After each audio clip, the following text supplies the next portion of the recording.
Bismillahirrahmanirrahim. Assalamu alaikum. I hope all of you are fine. I am your teacher Amna Ahmad and I welcome to all of you in my class. My dear student, जैसा कि आप जानते हैं हम chapter 8 about force and motion के बारे में पढ़ रहे हैं। आज जो हम लेक्चर पढ़ने वाले हैं डेट इज़ लेक्चर 7। आज हम इस चैप्टर का होल रिव्यू करने वाले हैं कि इस चैप्टर में हमने क्या क्या नया सीखा। So let's see, describe the effect of force on changing the speed and direction of motion with time. Next is define and state the SI unit of force. So इसमें हमने देखा कि force और उसका SI यूनिट क्या है, force और उसके effects क्या हैं। सबसे पहले हमने देखा कि फोर्स क्या है। Force is a pull and push acting on an object. SI unit क्या है उसका, 1 newton is equal to kilogram into metre per second square.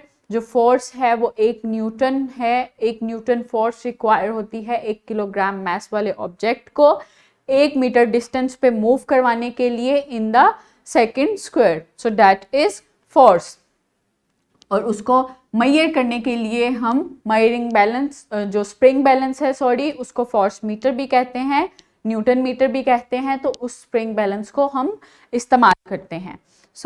Next is effects of forces. हमने इफेक्ट्स ऑफ फोर्सेस पढ़े, किस तरह से कोई जो फोर्स है वो किसी ऑब्जेक्ट को स्टेशनरी हालत से मूवमेंट की हालत में लाती है। इसी तरह ही अगर कोई ऑब्जेक्ट मूवमेंट की हालत में है तो उसको स्टॉप करती है, या फिर उसको उसकी स्पीड को बढ़ाती है, या फिर उसकी स्पीड को स्लो डाउन करती है। इसी तरह ही उसकी किसी ऑब्जेक्ट, अगर कोई मूवमेंट में ऑब्जेक्ट है, मोशन की हालत में है, तो उसकी डायरेक्शन को चेंज करती है, या फिर उसकी शेप और उसके साइज को चेंज करती है। Next is give examples of contact forces and non contact forces. इसके बाद हमने पढ़ा कि कॉन्टैक्ट और नॉन कॉन्टैक्ट फोर्सेस क्या है। कॉन्टैक्ट फोर्सेस जिसमें 2 ऑब्जेक्ट्स का जो है आपस में इंट्रैक्शन होता है जब फोर्स अप्लाई होती है, लाइक फ्रिक्शनल फोर्स। इसके बाद हमने पढ़ा मस्कुलर फोर्स भी जो है वो कॉन्टैक्ट फोर्स है। इसके बाद हमने देखा कि जो मैकेनिकल फोर्स है वो भी क्या है, कॉन्टैक्ट फोर्स, क्योंकि उसमें 2 ऑब्जेक्ट्स का आपस में इंट्रैक्शन होता है। नेक्स्ट हमने नॉन कॉन्टैक्ट फोर्सेस देखी कि उसमें 2 ऑब्जेक्ट्स का आपस में कोई डायरेक्ट इंट्रैक्शन नहीं होता लेकिन फोर्स अप्लाई होती है। तो उसकी एग्जांपल्स क्या थी, मैग्नेटिक फोर्स की एग्जांपल थी, इलेक्ट्रोस्टैटिक फोर्स एग्जांपल थी। इसके अलावा ग्रेविटेशनल फोर्स जो कि हेवनली ऑब्जेक्ट्स में पाई जाती है। ये भी जो है ये क्या है, नॉन कॉन्टैक्ट फोर्स की एग्जांपल थी। इसके बाद हमने देखा demonstrate that forces always work in action and reaction pairs equal in magnitude and opposite in direction। उसके बाद हमने देखा action reaction pair of force, कि जो फोर्स है वो एक्शन रिएक्शन पेयर में ही अप्लाई होती है, लेकिन उनकी एक्शन और रिएक्शन की का जो मैग्नीट्यूड है वो सेम होता है, और लेकिन उनकी डायरेक्शन जो है वो ऑपोजिट होती हैं। एक्शन की डायरेक्शन डिफरेंट होती है, वो डिफरेंट ऑब्जेक्ट पे अप्लाई होती है, और इसी तरह रिएक्शन फोर्स जो है उसकी डायरेक्शन डिफरेंट होती है और वो डिफरेंट ऑब्जेक्ट पे अप्लाई होती है। Like in walking and in skating हम एक्शन और रिएक्शन की फोर्स जो है अप्लाई होती है in the form of pair, लेकिन उसका मैग्नीट्यूड जो है वो सेम होता है, लेकिन डायरेक्शन जो है ऑपोजिट होती हैं। Next, formulate the relationship between speed, distance and time. State the SI system international unit of speed. Calculate average speed.